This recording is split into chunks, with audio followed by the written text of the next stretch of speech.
Halo teman-teman, selamat datang kembali di channel Refleksi Pribadi. Channel yang membahas seputar cerita-cerita horor dan menyeramkan yang menarik buat didengerin. Pada kesempatan kali ini, gue mau bahas cerita tentang pengalaman 3 orang mahasiswa yang lagi ngadain sebuah penelitian di sebuah kuburan massal di pulau terpencil.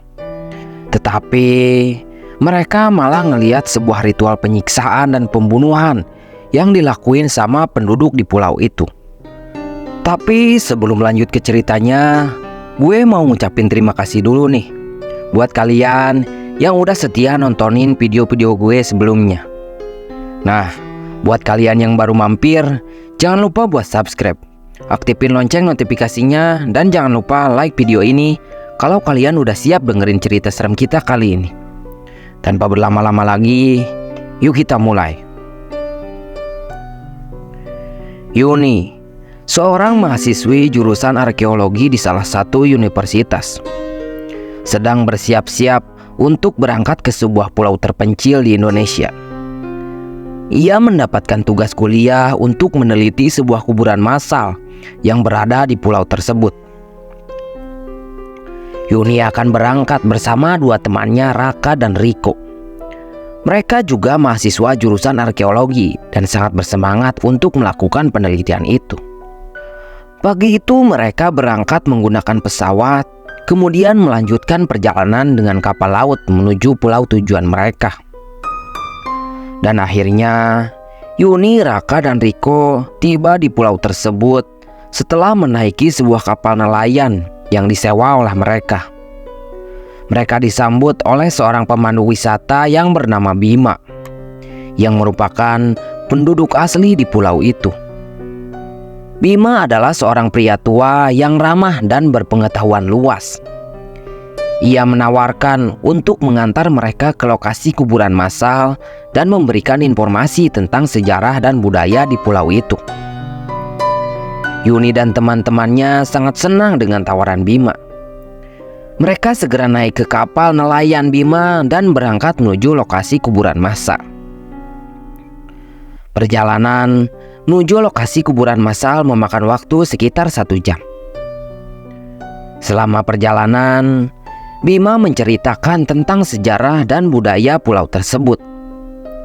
Ia mengatakan bahwa pulau itu telah dihuni oleh manusia sejak ribuan tahun yang lalu. Para penduduk asli pulau itu percaya bahwa dewa-dewa akan memberikan kesuburan dan kemakmuran kepada mereka jika mengorbankan manusia. Bima juga mengatakan bahwa kuburan massal itu adalah tempat di mana para leluhur mereka mengorbankan manusia untuk memohon kesuburan dan kemakmuran kepada dewa. Yuni dan teman-temannya semakin penasaran dengan ritual pengorbanan yang terjadi di tempat itu. Mereka bertekad untuk mengungkap misteri ritual tersebut.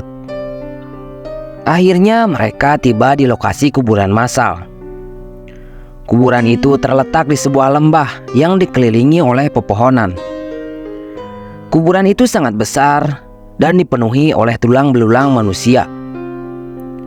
Tulang belulang itu tersusun rapi dalam beberapa tumpukan.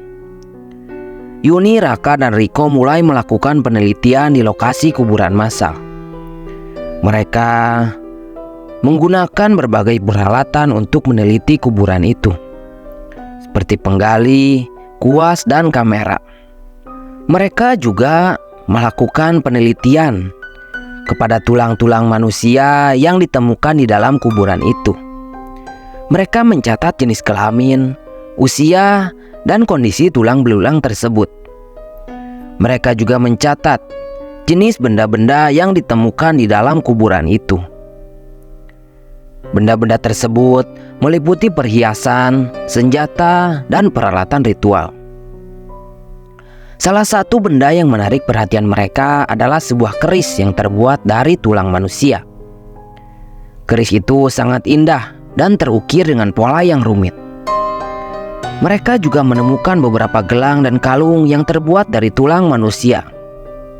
Gelang dan kalung itu juga sangat indah dan memiliki nilai seni yang tinggi. Selain benda-benda tersebut, mereka juga menemukan beberapa tulisan yang sulit dibaca dan dipahami. Tulisan-tulisan itu ditulis dengan menggunakan bahasa yang tidak dikenal oleh mereka. Yuni dan teman-temannya merasa terpesona dan penasaran dengan kuburan massal itu. Mereka yakin bahwa mereka telah menemukan sebuah penemuan yang penting. Mereka bertekad untuk mengungkap misteri kuburan massal itu selengkapnya. Mereka akan terus melakukan penelitian dan mencari informasi yang dapat membantu mereka memecahkan misteri tersebut. Yuni, Raka, dan Riko akhirnya kembali ke kapal nelayan untuk beristirahat. Mereka berencana untuk kembali ke lokasi kuburan massal keesokan harinya. Namun, secara tiba-tiba, malam itu mereka mendengar suara-suara yang aneh dan menyeramkan dari arah kuburan massal. Suara-suara itu seperti suara orang yang sedang berteriak dan menangis. Mereka juga melihat beberapa sosok yang berjalan menuju kuburan massal dengan membawa obor dan pisau. Sosok-sosok itu terlihat seperti penduduk asli di pulau itu. Yuni dan teman-temannya menyadari bahwa mereka tidak sendirian di pulau itu. Mereka merasa takut dan khawatir, namun penasaran apa yang sebenarnya terjadi. Akhirnya, mereka memutuskan untuk menyelidiki apa yang terjadi di kuburan massal itu. Mereka kemudian mengikuti sosok-sosok itu dari kejauhan, agar keberadaan mereka tidak diketahui. Tetapi setelah sampai di kuburan massal itu, mereka menyaksikan sebuah pemandangan yang mengerikan. Mereka melihat bahwa sosok-sosok itu adalah penduduk pulau yang dipimpin oleh Bima. Terlihat mereka sedang melakukan ritual pengorbanan manusia dengan cara menyiksa dan membunuh beberapa orang yang ditangkap oleh mereka tanpa belas kasihan.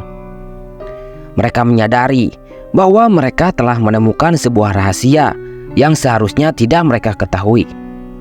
Melihat sebuah pemandangan yang mengerikan itu, Yuni, Raka, dan Riko memutuskan untuk melarikan diri dari pulau itu. Mereka mencoba mencari kapal nelayan yang mereka tumpangi sebelumnya. Tetapi kapal itu sudah dibakar oleh penduduk pulau yang kejam itu. Mereka pun mencoba mencari jalan keluar lain. Tetapi ternyata pulau itu sudah dikelilingi oleh perangkap dan jebakan yang mematikan. Mereka menyadari bahwa mereka telah menjadi target pengorbanan selanjutnya. Yuni, Raka, dan Riko terlihat ketakutan dan putus asa.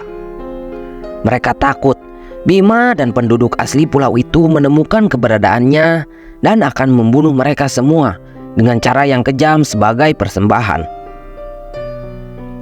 Namun, ketika mereka bertiga sudah pasrah akan keadaan, tiba-tiba mereka melihat sebuah kapal nelayan.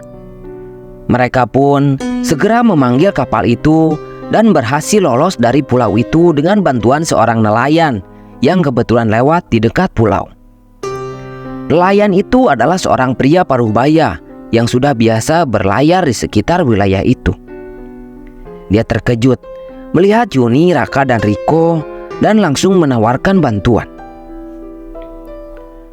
Mereka bertiga kemudian menceritakan semua yang mereka alami kepada nelayan itu. Mereka juga memberikan artefak yang mereka temukan, yaitu sebuah patung kayu yang diyakini merupakan simbol dari sekte pengorbanan manusia itu. Nelayan itu percaya pada cerita Yuni, Raka, dan Riko. Dia langsung menghubungi pihak berwenang dan memberitahu mereka tentang pulau itu.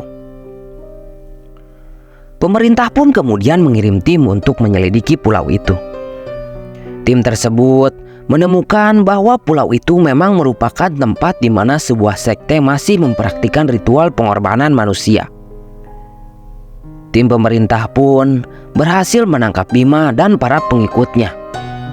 Mereka juga menghancurkan tempat pemujaan sekte itu. Yuni, Raka, dan Riko menjadi saksi hidup dari kekejaman dan kejahatan yang terjadi di pulau itu. Mereka bersyukur bisa selamat dan berharap agar tidak ada lagi pulau yang seperti itu. Nah, itu dia cerita serem yang bisa gue bawain kali ini.